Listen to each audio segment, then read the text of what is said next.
Ini nih niat nih, mendasari sesuatu teman-teman.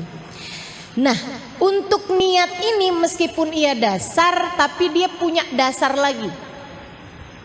Niat tuh asas kan, dasar kan. Tapi si niat ini punya dasar lagi.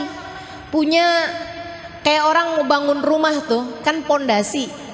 Tapi pondasi itu kan juga harus dibangun di atas tanah. Betul gak? Bikin pondasi di atas laut terus di atas lumpur, ya goyang, bisa bertahan cuman berapa waktu aja, lama-lama hancur juga, gitu ya. Jadi niat itu pondasi. Nah, pondasi itu punya dasar lagi, punya tempat awalnya. Apa tuh tempat awalnya? Namanya persepsi kalau dalam istilah bahasa orang sekarang, atau namanya bahasa Indonesianya sudut pandang, gitu ya. Kalau dalam bahasa Arab namanya masyhad. Nah, ini sesuatu hal yang saya rasa salah satu dari yang terpenting yang diajarkan oleh guru kami Sayyidil Habib Umar bin Hafid. Dalam istilah kami para santri, seperti yang disampaikan Habib Umar bin Hafid, namanya masyhad.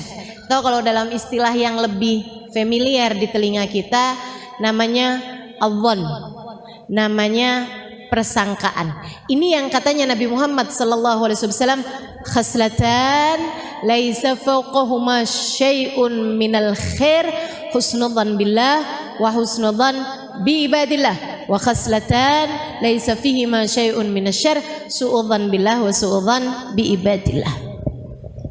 Kata Nabi Muhammad, dua perkara, nggak ada lagi kebaikan lebih baik daripada dua perkara ini. Apa tuh Rasul? Dua sifat kata Nabi. Nggak ada lagi kebaikan lebih baik daripada dua sifat ini. Nggak ada sifat lebih baik daripada dua sifat ini, yaitu baik persangkaan kepada Allah yang pertama, yang kedua baik persangkaan kepada hambanya Allah. Nah, Nabi sebut lagi khaslatan laisa fawqahuma syai'un minasyarr. Dua sifat, enggak ada sifat lebih buruk lagi daripada itu. Apa tuh Rasul?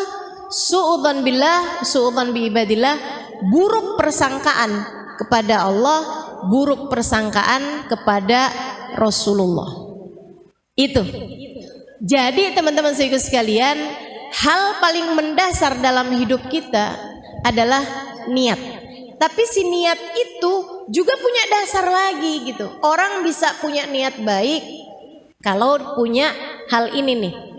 Orang punya niat jelek kalau dia punya ini juga. Apa itu?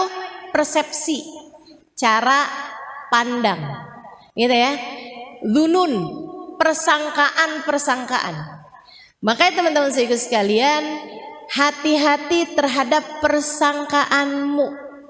Hati-hati terhadap cara pandangmu, hati-hati terhadap persepsimu. Tahu kalau saya boleh gampangin bahasanya, hati-hati terhadap sudut pandang, maksudnya adalah hati-hati dalam hidupmu terhadap fokusmu. Kamu mau fokusnya kemana? Karena hidup ini dengan segala macam permasalahannya itu seperti mata uang, selalu punya dua sisi, positif, negatif. Nah, kamu maunya fokusnya kepada yang mana?